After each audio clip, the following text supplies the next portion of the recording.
Um, as you all know, we're living in a very difficult time in our life right now. We are sad and in despair and confused, and there is so much going on. We're dealing with two wars at this point. We're dealing with a pandemic that we're not out of the wood yet, and then we're dealing with such a painful situation in our country, which is racism. And I just want to share with you that the NYPCC has taken a stand, a very strong stand, in supporting our Black and brown brother and sister in our community to join force to end racism for once and for all. With that being said, I would like to introduce to all of you our President and CEO of the NYPCC, Elliot Klein. So welcome to the NYPCC Cafe, and thank you to the outreach team for getting me this very nice mug. I just want to thank all of our partners for being on the cafe today, all the parents that are joining us. I'm happy to be back in my office. It's been a rough few months, but NYPCC has remained open. All of our sites have remained open during these very difficult times to make sure that everybody gets the services that they need. I appreciate all of the speakers that took time out of their very busy schedules to be here today. We're looking forward to a very informative session. I just want to reiterate what Cruz said. NYPCC stands against racism and against social injustice, and we stand with the Black and brown community in raising awareness to stop racism. Thank you all for coming. Enjoy the cafe, relax and unwind and enjoy. Race is one of those touchy subjects you don't really want to get into because you're afraid you might mess up. But the fact is that as early as 3 years old, children are classifying people based on their appearances. And so the worst conversation adults can have with kids about race is no conversation at all.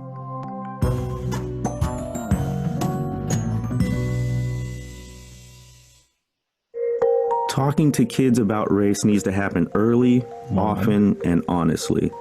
Saying honestly, yeah, people are different, cultures are different, but that's a good thing. How boring would it be to have a crayon box that all had the same color? There are so many ways to approach racial conversations. You can use Dr. Seuss books, you can use any sort of pop culture reference. There are many, many movies, animated movies especially, that form a good entryway. So it's helpful, especially as a parent, to watch the movie beforehand, maybe read a plot summary and say, well, what's happening here? Or look at all the other princesses. What do you notice about them? Do you think anyone can be a princess? Do they have to have a certain skin color or look a certain way? And it's usually good to sort of stop along the way, pause 2 or 3 times strategically, and bring up this conversation. Kids, just like adults, don't just respond to words. So this isn't just quote unquote talking to your kids about race. This is actually experiential learning that we need to do. I remember taking a class to the Lorraine Motel where Dr. King was assassinated. And when young people see that, that impacts them.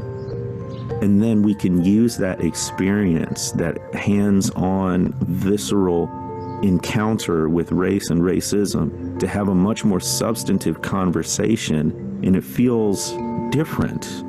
And you can do that in your own local city. There are historical markers, those signs you pass all the time and never read. Stop and read them one day. Yeah. See what they say, see what happened there, see if you recognize the names, or if you don't, go and look them up. Utilize all the resources around you and make sure that you're not just talking to your kids about race and diversity and justice, but you're showing them why it's important. Racism is detrimental to the entire society, no matter if you're Black or white, Latino, Asian, Native, whomever. Everyone is impacted, and that's why we need to raise a generation of people that's going to turn around and try to change that momentum toward the tide of anti-racism and racial justice.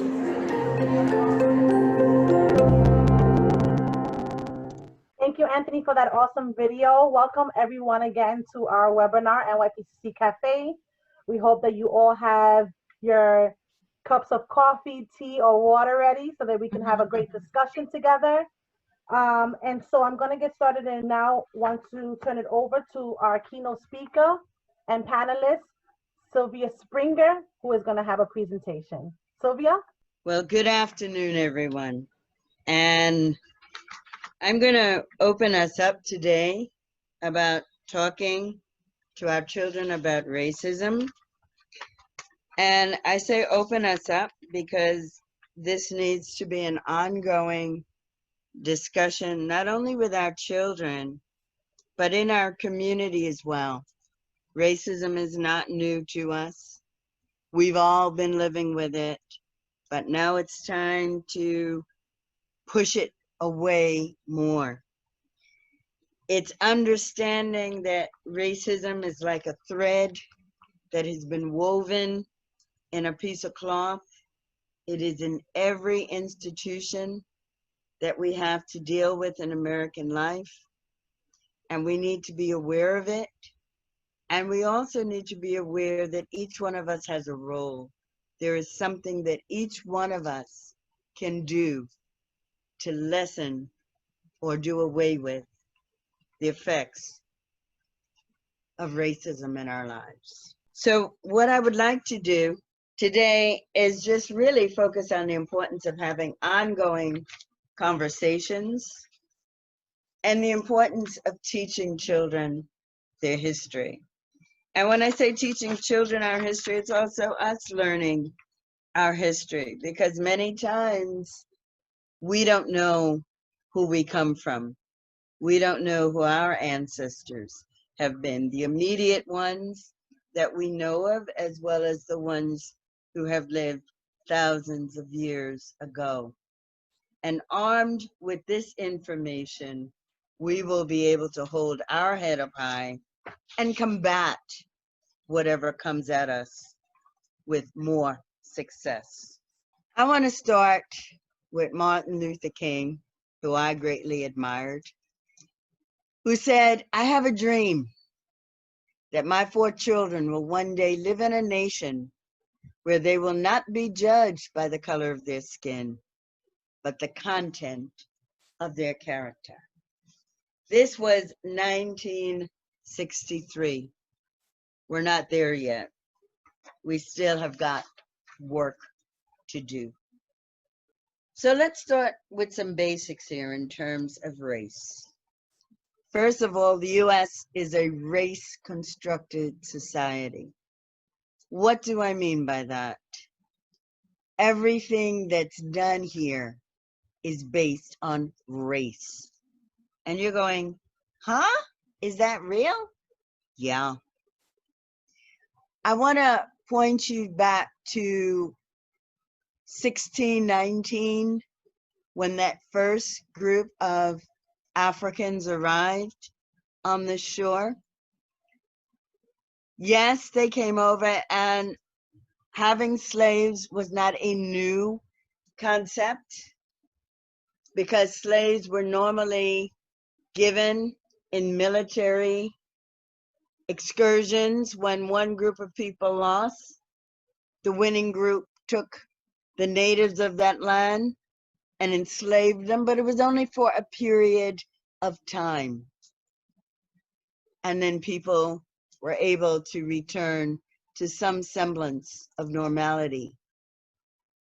But here in the US, when these folks arrived, they were labeled as somehow being inferior, not as good either physically or intellectually as the people who brought them here. And this has been the thread that has been continually woven through every part of life in this country. It is not biological. There is no biological truth to any of this. We are all part of the human race. It is a social, political construct that has tended to keep Black people and other people of color, for the most part, out of the mainstream and out of really being able to live a life that the founding fathers in the Constitution spoke about when they spoke about the pursuit of happiness. The thing about racism, which is so insidious, is it assigns a meaning to who you are and what you're about without knowing you, simply by the color of your skin, the thickness of your lips, the width of your nose, the texture of your hair. So just based on that, that is what people of color, African people, have been living with for the last 400 plus years in this country. So, given all of that, it is so important that we have conversations with our children. Not just spur the moment conversations, but they need to understand how we as a people are in this place, what has happened. It's not due to laziness. It's not due to us being dumb. It's not due to any of those things. It's due to the systems that have been put in place that did not allow us to move as quickly as we could have. So depending on what you and your family have been through, or you and your friends, as we talk about preparing ourselves to talk to our children, we must first look at ourselves and what feelings are coming up for us. As it was said in the opening, we're experiencing not just the coronavirus, but social unrest, social injustice, economic issues. So we're really going through a lot. And we've got to be aware of before we speak to our children, because we want to speak openly and honestly, because we want to raise them to be the next leaders. So we may be experiencing depression, anxiety, loss of sleep, anger, discomfort around white people, shame, fear and distrust, loss of connection. So if you have these feelings, what do you do with them? Let's talk to somebody. Let's talk with our support system. Let's talk with our faith-based system. Let's talk with other friends and family. If we need to, let's get some mental health support. But we need to be able to kind of handle these feelings before we put them out with our children. So we know that having these conversations are not easy, especially around race, because you're never quite sure what to say or what not to say. You don't want to send your kids off in the wrong direction. You may feel you don't have all the answers. That's all okay. It's not an excuse. Start the conversation anyway. And you know what? We don't have to be perfect. If something comes up and we don't know about it, just say to our kid or kids, I don't have the answer right now. I don't know about that. Okay? And that gives them the permission to not have to walk through life perfectly, that they can walk through life and they don't have to know all the answers, but they can go on a road trip, if you will, and discover what is going on. We need to be centered within ourselves. We need to know that we are okay. As I've told people in previous presentations, we have been through so much since mid-March, and we haven't had time to really process all the things that we've been through. And yet we expect ourselves to operate as usual. It ain't gonna happen like that. Okay, so we got to be gentle with ourselves. We have to understand what we've been through. Cut ourselves some slack and be able at the same time to explain that to our children. Because the same way we are experiencing things, they're experiencing it as well. And you know what our plus is? As adults, we've got the tools to process all that has gone on, and they do not. When we talk to our kids, it is important that we talk to them in a way that's not only age appropriate, but connects with how they think. You know how kids are always talking about, that's not fair. The concept of fairness is one that is particularly important, especially with younger children. So you can begin with the concept of racism is unfair. Okay, start there. That's a good starting place. As being a parent, part of your role is to help your child kind of get through these troubling times. Children have natural curiosities, but you know what? Our attitudes allow them to either ask questions or not. And that's why I previously said we have got to get centered and we have got to be open, because our openness will give our children the signals as to whether or not they can ask us a question, even if it may be off color. It's okay. Or, no, I better not ask my mother that, or I better not ask my father that. They would get upset. It's important also to be aware of what our kids see in the media, because many times the media is giving them messages, and we got to monitor what's going on, what our kids are watching, are giving them messages that are not so subliminal. How many of us remember Katrina?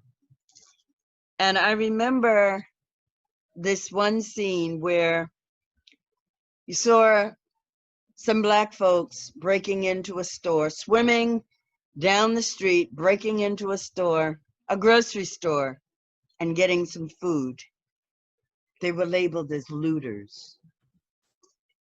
We saw some white folks doing the same thing, and they were gathering food to help their families and communities survive.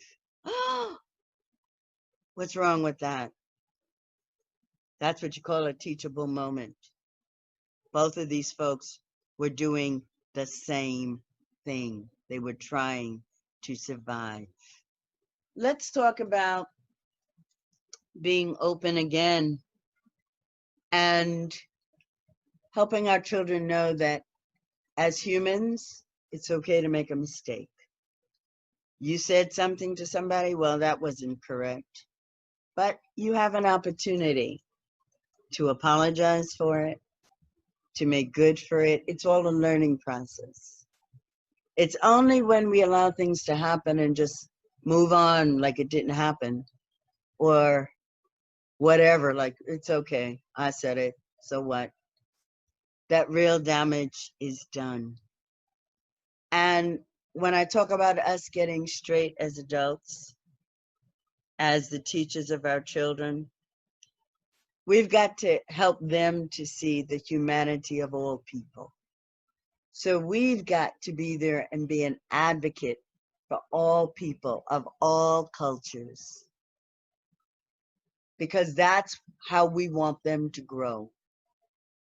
And if we come out being crooked or blocked or somehow indifferent, that's the message that we're sending to them. And that's not the message that we want to give. So these are some of the things we have to do before we can speak honestly and openly to our children. And like I said, Speak, because being silent is not an option. I saw this cartoon and I was so drawn to it, I couldn't leave it there. Whereas this little white kid just says to his mom, "Hi, I want to go out." And her response is, "Put on your jacket." And that's the end of it.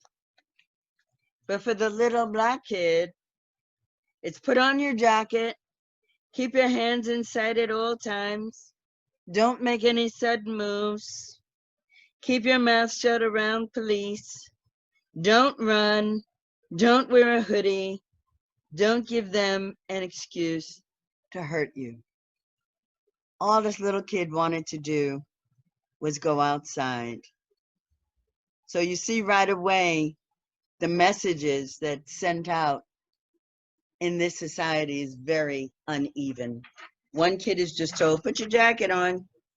The other kid is given a litany of things that they have to do just to be able to return home alive. So let's get into talking to our kids. We talked about how we as adults can begin to prepare ourselves. Let's look at some of the things that we need to do to really get the conversation going and keep it going. Conversations are not a one-time thing. Let me emphasize that. It's on and on and on. The first thing we have to do is validate feelings. What is your child feeling? How do we validate feelings? Ask the child to talk about what they're feeling.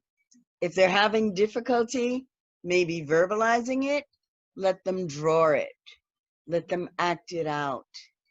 Get creative with it.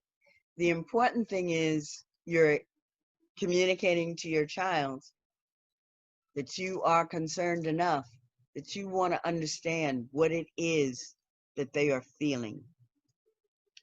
As I said earlier, you have to be developmentally appropriate with your child, but you use clear, direct, and factual knowledge. Clear knowledge. This is not okay.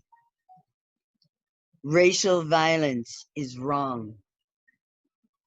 Talk to your children about the history of racism. We didn't get here yesterday. Those people in the street are not there because they have nothing else to do. They're not looters, they're not rioters. You have got to say these things.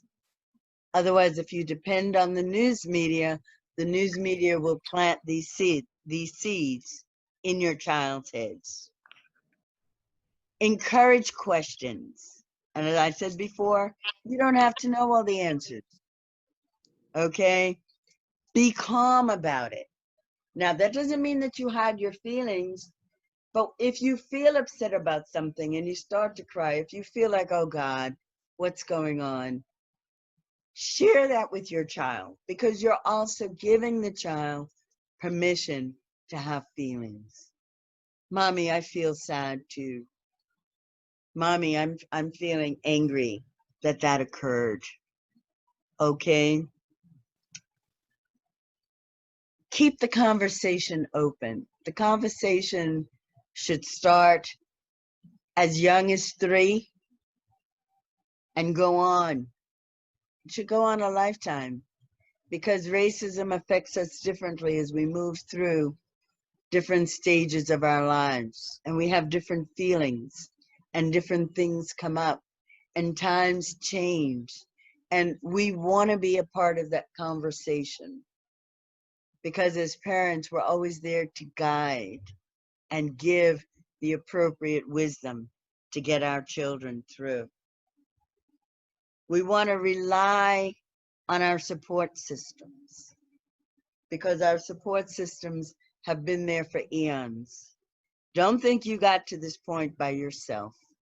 You got to this point because your grandparents, your great-grandparents, your great-great-great-grandparents, and so on, all of them have been passing on wisdom to keep us alive and keep us productive. And then as a parent, it is your responsibility to really explore the resources that are out there. Have children going to museums, going to different exhibits, expose them to different things, read with them. And when you read with them, make sure you're sitting with them and you can read and you can pause and you can talk about things. Do the same thing in terms of watching a TV show. Talk about what's going on. If you're watching a video, pause it. Talk about what's going on. What did you just see? What does that make you think? What does that make you feel? Have these conversations. In doing this with young children, you're letting them know this is how to approach material. All right.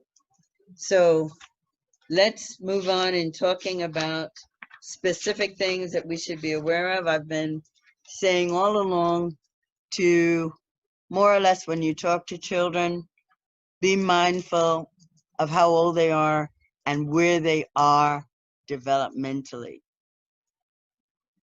With the under 5, no big words, no big concepts. Everything should be relatable and easy for them to understand. From 6 to 11, they're more into process. So talk to them about what has happened, what's going on. Get them to express their feelings and listen to what they have to say. It may be off center someplace. Listen, question, okay? Teenagers, we think teenagers are grown. No, they're not. You know, people don't really begin to have and I'm losing the term I want to use, but their thinking does not really develop into adulthood until late 20s. So don't think because you have a tall 15 or 16-year-old that they understand everything that you're talking about. Once again, understand where your child is developmentally, cognitively, where they're thinking, emotionally, how they're feeling, and relate information to them as well. Show them articles. Go and watch certain TV documentaries with them. We need to really educate our children so that they come out really very prepared. As I kind of wind down at this point, I just want to talk about that we have to teach our children to really celebrate diversity. That's the only how we're going to get any place in this world. You don't have to look down on somebody or think somebody is weird because they look different, they wear their hair different, they eat different food. It's about being inquisitive, it's about learning, it's about understanding what this is about, and perhaps even incorporating that into your style of being. Okay, next. Okay, so what we've done in this PowerPoint that we will be sending out, we've included resources, books, we've included some videos, and we should find this all, you should find this all supportive, interesting, and if you would like, you can also get back to us with information so that we, as well as I talked about keeping the conversation going, we also need to keep the conversation going on this level. So I thank you.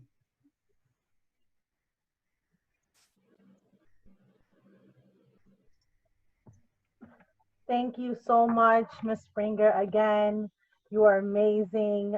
We've gotten a lot of feedback in our chat room. What a great presentation. So now I want to give the opportunity to our other panelists to ask, what are your thoughts on the topic, so that we can start the conversation. And we'll start with Assemblywoman Davila. Thank you, Sylvia, for that wonderful account of age by age, especially as it pertains to our children and their learning mechanism now. You know, when I was growing up, my grandmother raised me, and so I came from Puerto Rico to the United States when I was 3 months old. And my grandfather was a very dark-skinned man. He was considered a black man.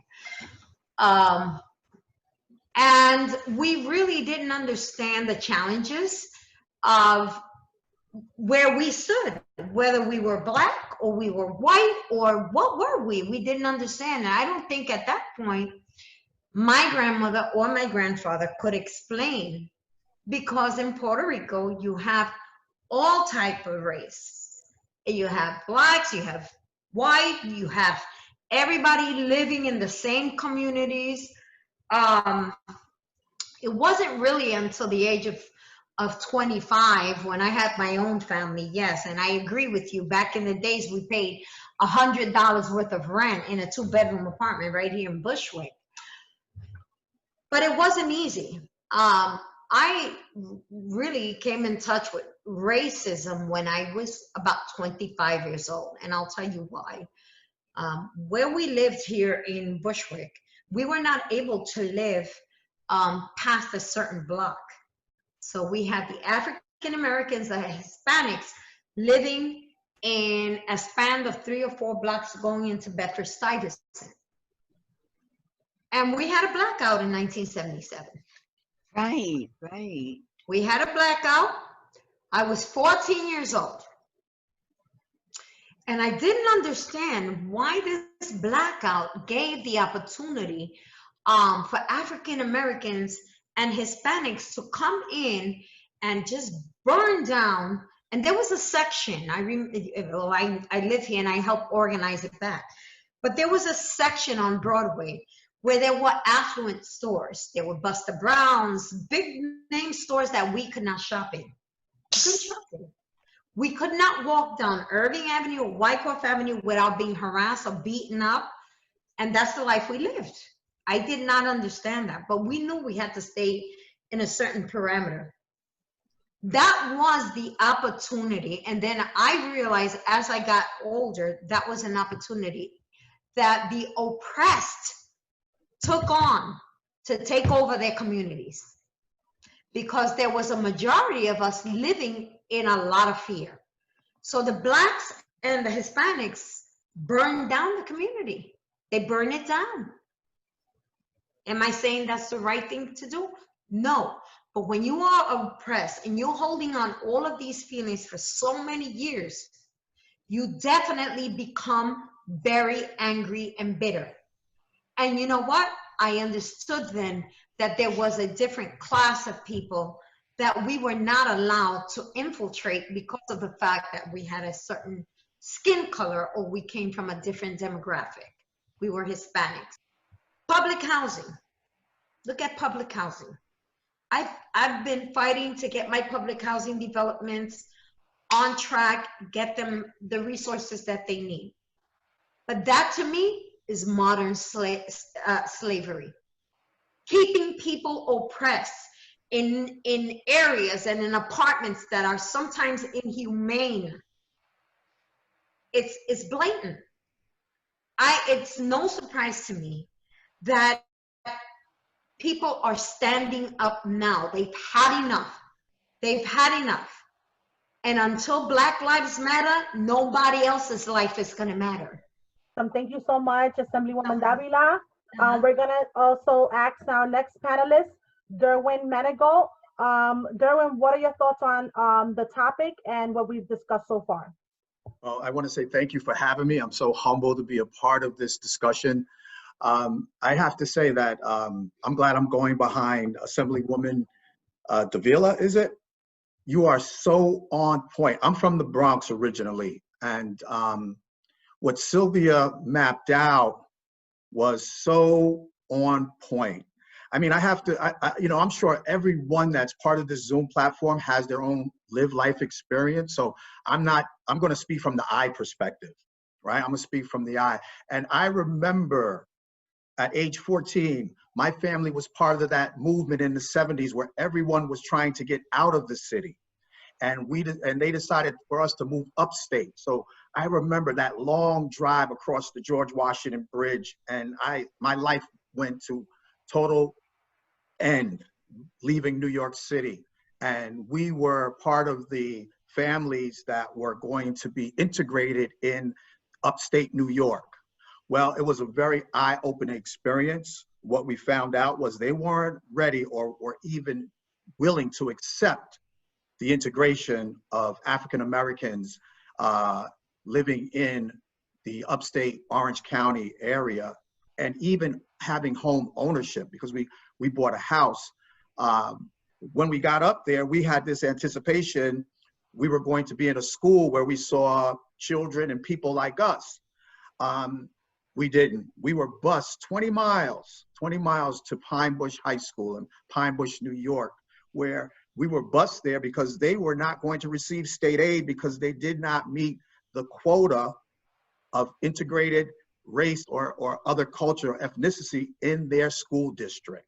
So we were pretty much an experiment at that time in the 70s.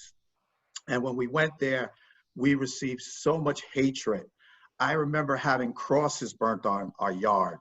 I remember on the bus being attacked by white students to the point that they moved us off of the other buses and we had our own bus to take us. So we were even experiencing busing in that time. It was such a moment in my life that it really made me very sensitive of racism.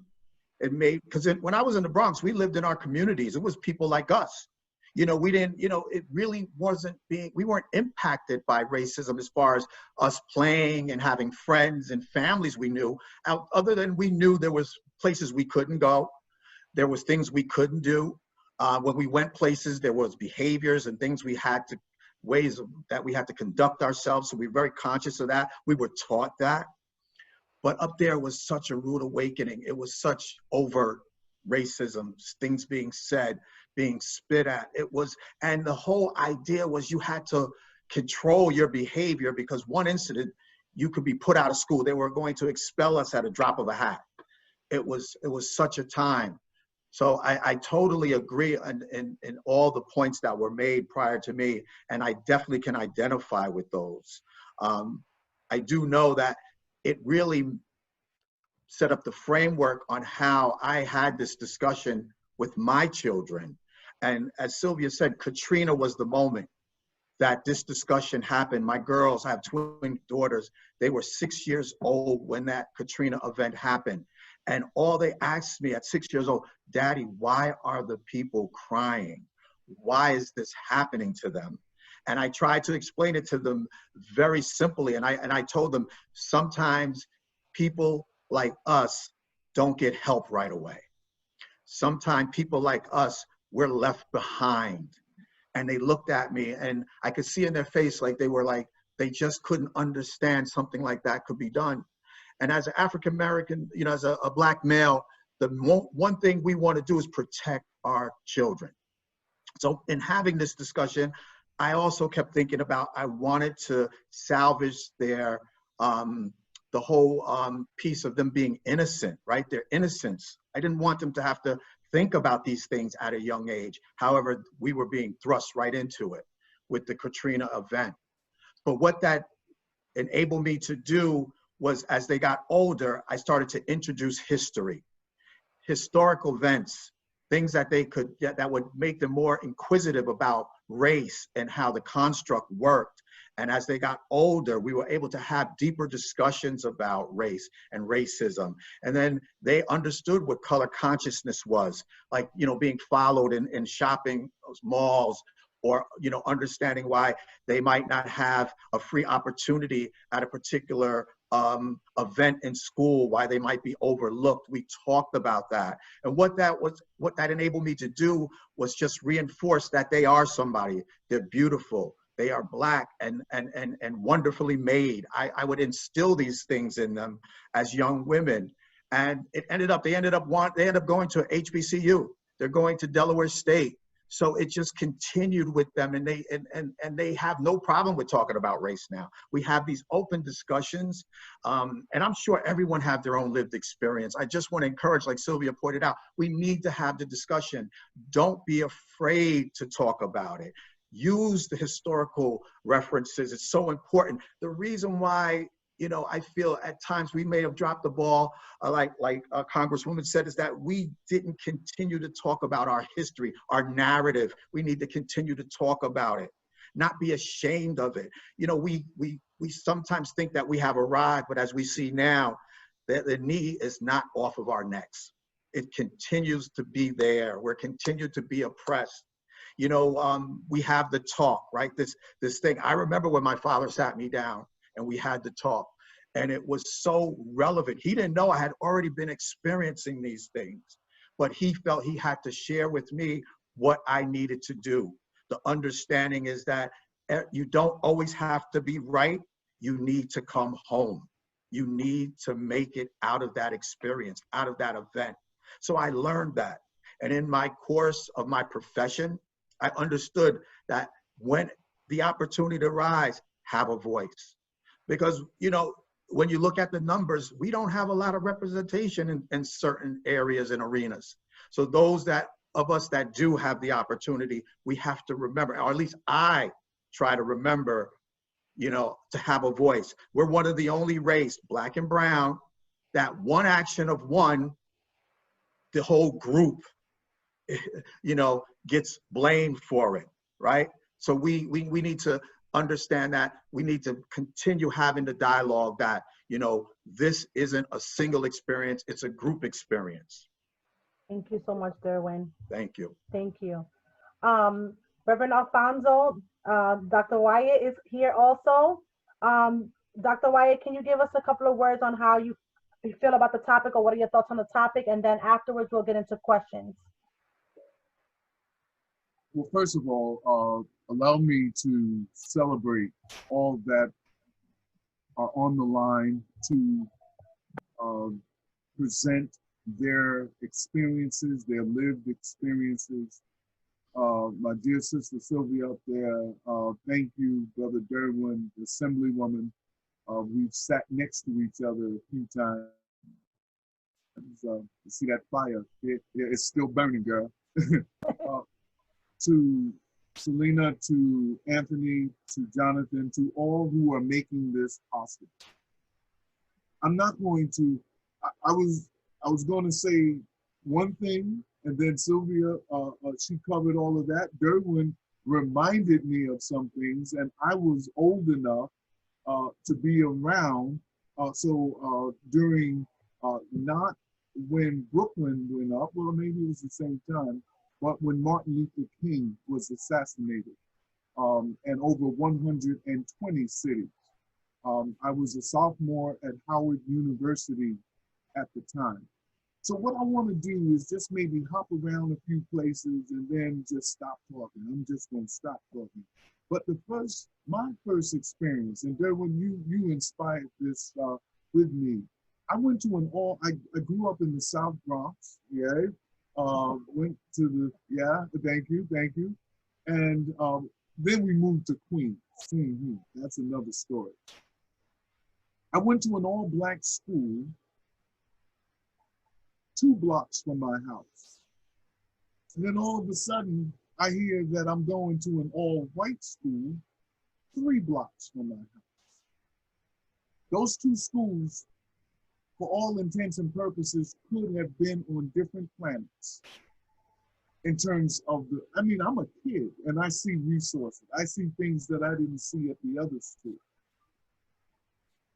I remember the first day of 5th grade, and I was in a math class. And the teacher, and I was the only Black child in my class from 4th grade to 12th grade.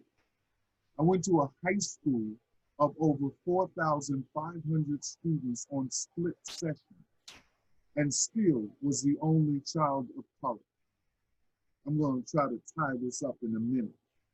So going back to the 5th grade, the teacher called on me and said, I want you to show 7 5/8. They had one of these big old paper rulers up on top of the, above the blackboard. And this ruler had more lines than I ever saw in my life. I ain't never seen a ruler like this. I found out later it was divided into 60 forks. You know, I was used to about 4 little marks on the ruler. So she said, show 7 5/8, and gave me that little stick with the rubber thing on the tip. I was in trouble, y'all. I knew where the 7 was, but I ain't know nothing about no 5/8. But in my mind, I said, well, point to something after the 7 and before the 8, and you may get lucky. So I went, I pointed to something, I handed the pointer back to the teacher. She said, wrong. I said, oh, well, I tried. And then she said, go back and do it again. I said, what? To myself. I go back, and what seemed like an eternity, that teacher kept me in front of that class. And all of the kids started laughing at me.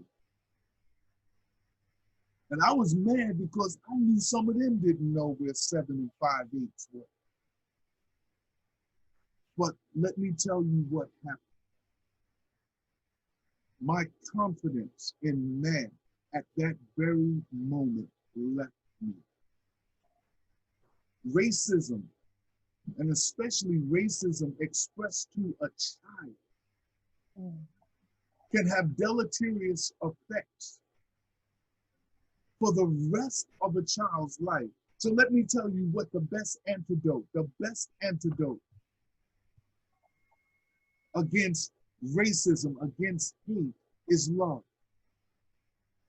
A child, it has been said that a child who is loved can overcome the world.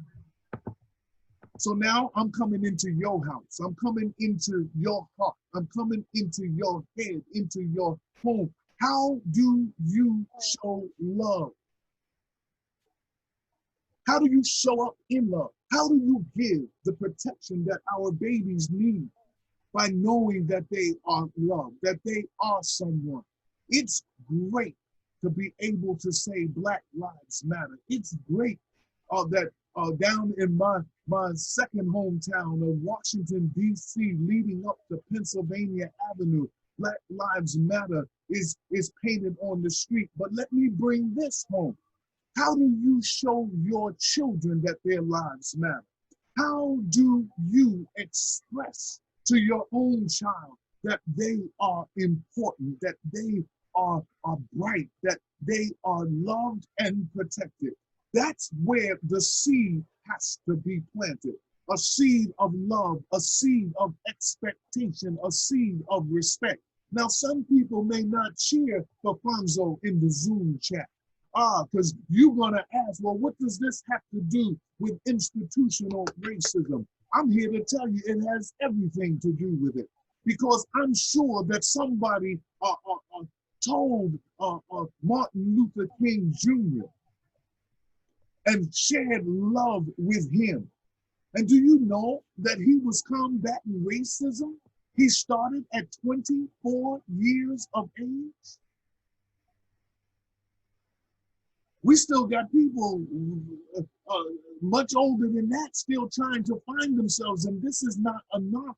But when you plant that seed of love, when you plant a seed of faith, when you plant a seed of high expectation, we don't have to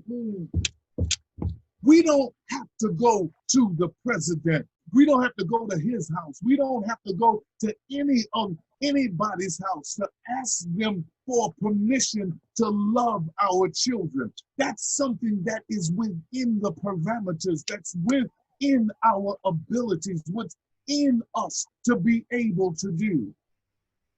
My parents came up north from the south. I went down to Mississippi. Well, let me just tell the story. I was invited to go to Mississippi. I've been to every state in this country, just about. You name it, Uncle Fonzo been there. But when Mississippi called, Assemblywoman, I just said, I ain't going. And I hung up the phone. And then I told my mother, I said, Mom, I was invited to Mississippi. And before I could say I wasn't going, she got so happy. You see, my mother was a sharecropper. I'm the son, Reverend Dr. Alfonso Wyatt, known to people all over the country. Born a sharecropper's son. I started talking about it. So I go down, I changed my mind because she was so happy. I called the people back, my plans changed, I'll come down. I went down. I sat next to the governor's wife.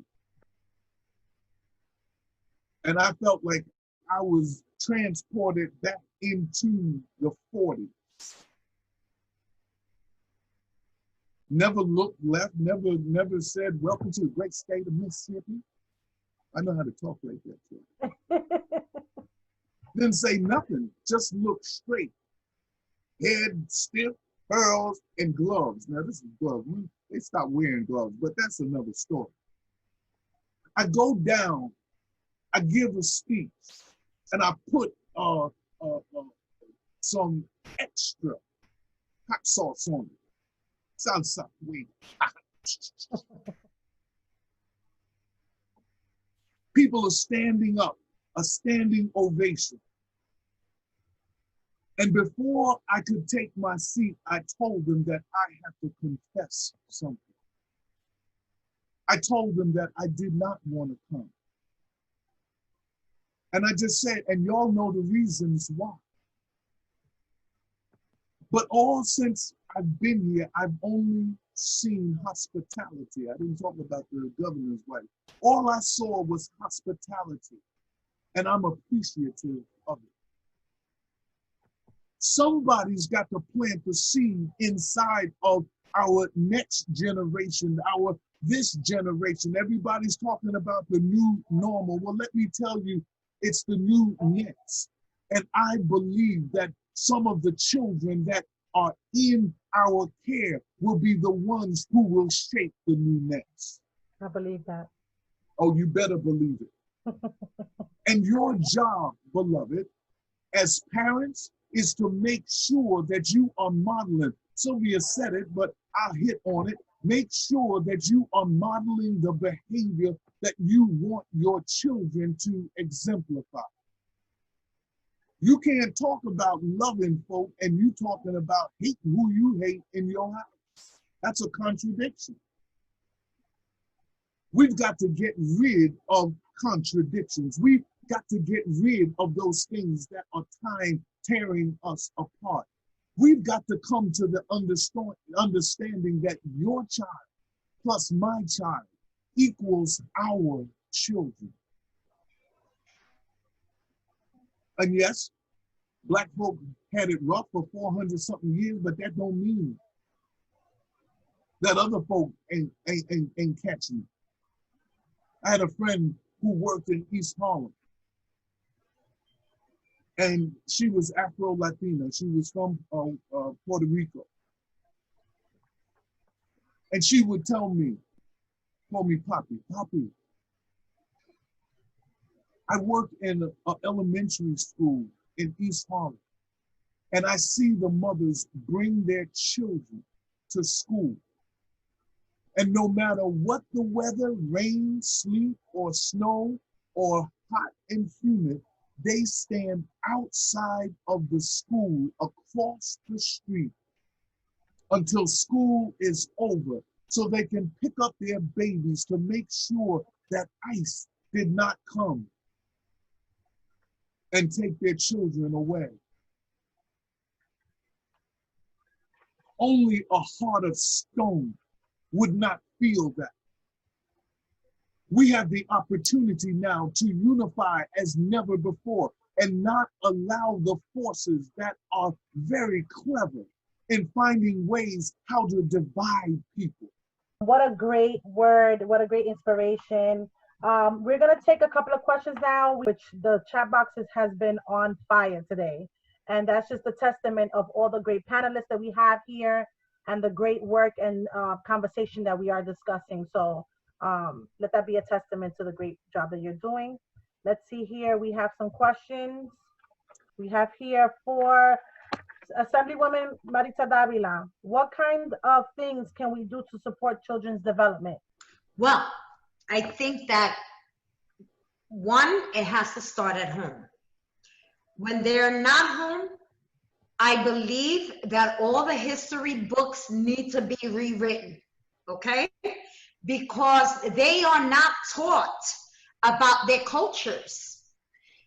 When you have a group of children that you're teaching them something at home, and when they go to school, they find nothing that talks about their heritage, nothing about Africa, nothing about Puerto Rico, nothing about nothing, only what Americans, and when I say Caucasian Americans, want our children to hear.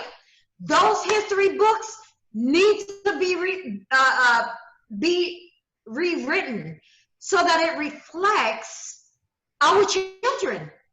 Let's be, not only our children, every child should know what has happened in the past. Let's not hide it. Because you can only move forward if you understand where you came from. You can, because these children are lost right now. They're lost. They don't know who they are. So I think it needs to start at home, like Sylvia said, and then in schools, we must demand as parents of color that they rewrite all those history books. And now we have another question for Sylvia Springer. And the question is, how may racism affect an individual over a lifetime? It affects everything that we do. Number one, it's our self-concept, and that begins from childhood. I don't know if you remember, but back in the 40s, there was a doll study done that was done by Kenneth and Mamie Clark. And they looked at how Black children perceived themselves. The test involved a white doll and a Black doll. They were asked to talk about the nice doll and what was the bad doll. Which doll did you want to play with? You know, those kinds of questions. Most of the kids saw the white doll as the good doll, the white doll as the one they wanted to play with. The Black doll was bad. The Black doll was ugly. Let me just say, the two dolls were identical, except one was Black and one was white. Okay, what came out of that? That was the damage that was being done. And these kids were from 6 to 9, I believe. But the damage that was being done to children, how they were internalizing racism, how they were learning to hate themselves and what they looked like. When some of these kids were asked, which doll looks like you? Okay, after they done talked about the Black doll being so bad, some of them cried. Some of them got up and ran away because they couldn't deal with, you know, this is me and look at what I said about me. By the way, it was Justice Earl Warren that ruled over that case, Brown versus the Board of Ed, where this evidence was presented and it was shown that damage is being done when you separate, because that was the whole separate but equal kind of concept. Damage was being done to Black children. So we had to start really looking at integration. And as you said, Derwin, the whole busing concept and all of that came into view. But let's talk about how it really hurts us in the life cycle. Besides damaging our initial concept of ourselves, it lowers our emotional well-being. Okay, as we all know, stress is something that causes our immune system to fall down. So because we're thinking of ourselves as bad, as not equal, all these negatives, we're feeling more stress. We don't know who's going to come get us. We've internalized all kinds of ugly, racist thoughts about ourselves. Think about that. We've internalized this. So now we look at each other and we see each other as bad. We see each other as useless. Okay?